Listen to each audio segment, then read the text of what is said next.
नमस्कार, आप सभी का स्वागत है सुरमई टाइम्स में। मैं हूं सिद्धांत त्रिपाठी और आप सभी देख रहे हैं नेशनल इंटरनेशनल। दिल्ली एनसीआर में आज सुबह से जमकर बारिश हो रही है। राजधानी दिल्ली में मंडी हाउस से लेकर रिंग रोड तक और नोएडा के कई इलाकों में बारिश के चलते सड़कों पर पानी भर गया है।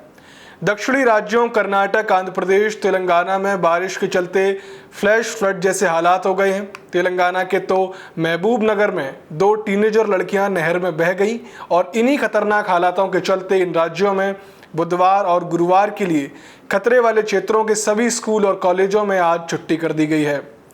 मौसम विभाग ने आज महाराष्ट्र, गुजरात, गोवा, तेलंगाना और आंध्र प्रदेश के तटवर्ती इलाकों में भारी बारिश और आंधी तूफान को लेकर रेड अलर्ट जारी किया है।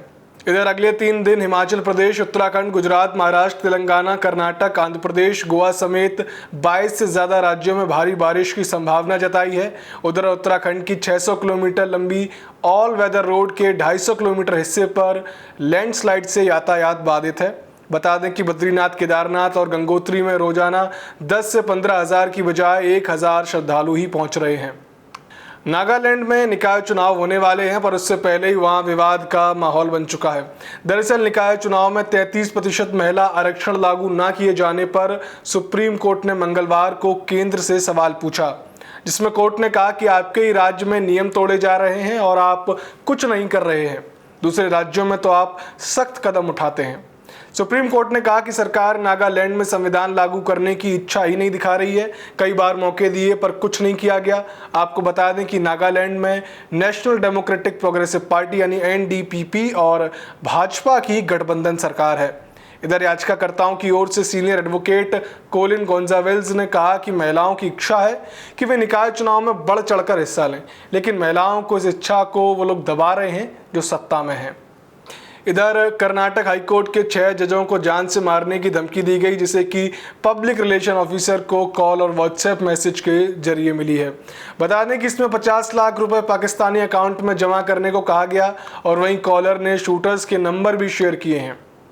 जिन जजों को मारने की धमकी दी है उनके नाम है जस्टिस मोहम्मद नवाज, HT नरेंद्र प्रसाद, अशोक निजगन्नानवार, के नटराजन और वीरप्पा।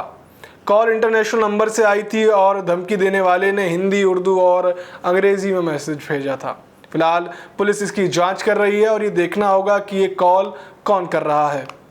भारत के नेशनल सिक्योरिटी एडवाइजर यानी NSA अजीत डोभाल ने ब्रिक्स समिट में चीन के टॉप डिप्लोमेट वांग यी से मुलाकात की और कहा कि साल 2020 से LAC के हालातों ने भारत चीन के बीच रणनीतिक विश्वास को खत्म कर दिया है। वहीं वांग यी ने कहा कि भारत और चीन एक दूसरे के दुश्मन नहीं है, हमारे रिश्तों का सीधा असर दुनिया पर पड़ता है।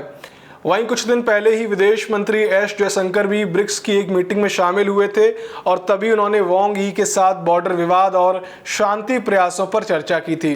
तब जयशंकर ने भारत चीन बॉर्डर पर पिछले 3 सालों से जारी तनाव को लेकर अपने करियर का सबसे कठिन डिप्लोमेटिक चैलेंज बताया था। दिल्ली में अफसरों की पोस्टिंग ट्रांसफर पर नियंत्रण से जुड़े अध्यादेश को केंद्रीय कैबिनेट की मंजूरी मिल गई है और अब केंद्र जल्द ही अध्यादेश को सदन में पेश करेगा, जिसका आम आदमी पार्टी सदन में विरोध करेगी और उसे इस मामले में विपक्षी दलों का भी सपोर्ट हासिल है। दरअसल केंद्र ने 19 मई को अधिकारियों के ट्रांसफर पोस्टिंग पर अध्यादेश जारी किया था, जिसने सुप्रीम कोर्ट के 11 मई के उस फैसले को पलट दिया जिसमें ट्रांसफर पोस्टिंग का अधिकार दिल्ली सरकार को मिला था। असल में केंद्र सरकार ने अध्यादेश के जरिए दिल्ली में अफसरों के ट्रांसफर पोस्टिंग के अधिकार उपराज्यपाल को दे दिए थे। दिल्ली सरकार इसके खिलाफ सुप्रीम कोर्ट तक पहुंची थी। इस पर CJI चंद्रचूड़ ने 17 जुलाई को कहा कि यह मामला 5 जजों की संविधान पीठ को भेजना चाहते हैं, फिर संविधान पीठ तय करेगा कि क्या केंद्र इस तरह संशोधन कर सकता है या नहीं। खैर, ये तो थे देश के कुछ प्रमुख मुद्दे, लेकिन अब हम बढ़ते हैं कुछ इंटरनेशनल खबरों की ओर।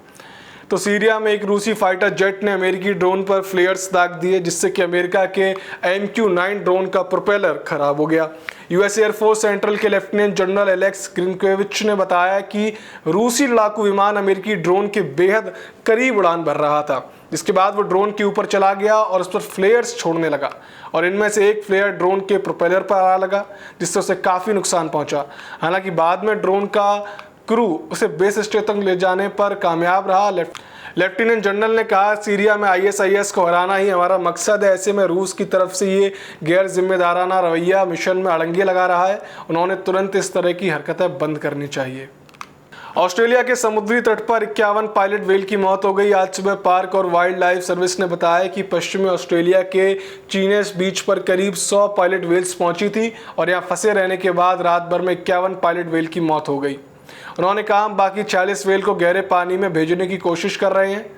द गार्जियन की रिपोर्ट के मुताबिक मंगलवार की सुबह पायलट व्हेल का एक ग्रुप अल्बानी से 60 किलोमीटर पूर्व में चेनेस बीच के पास तैरते हुए दिखाई दिया था। इसके बाद शाम होने तक व्हेल का ग्रुप समुद्र के किनारे पहुंचने लगा और शाम तक चीनेस बीच व्हेल से ढक गया।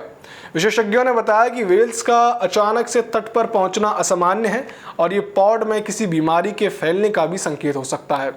हालांकि व्हेल तट पर क्यों पहुंच रही हैं, इसकी सही वजह अभी सामने नहीं आई है। ग्रीस के जंगलों में भीषण गर्मी के चलते आग लगी हुई है और एविया में जंगल की आग बुझा रहा एक विमान दुर्घटनाग्रस्त होकर जमीन पर गिर गया, जिससे प्लेन में सवार दोनों पायलटों की मौत हो गई। मीडिया रिपोर्ट्स के मुताबिक CL-215 विमान को एविया में जंगल की आग बुझा रहा था। इसी दौरान प्लेन का पंखा एक पेड़ में फंस गया। कुछ ही देर बाद विमान जमीन पर गिर पड़ा, जिससे आग ने अपनी चपेट में ले लिया। फिलहाल पुलिस इसकी जांच कर रही है। देश विदेश की तमाम बड़ी खबरों से अपडेट रहने के लिए जुड़े रहें सुरमई टाइम्स के साथ। इस वीडियो को लाइक करें, शेयर करें, साथ ही साथ हमारे चैनल को सब्सक्राइब करना ना भूलें।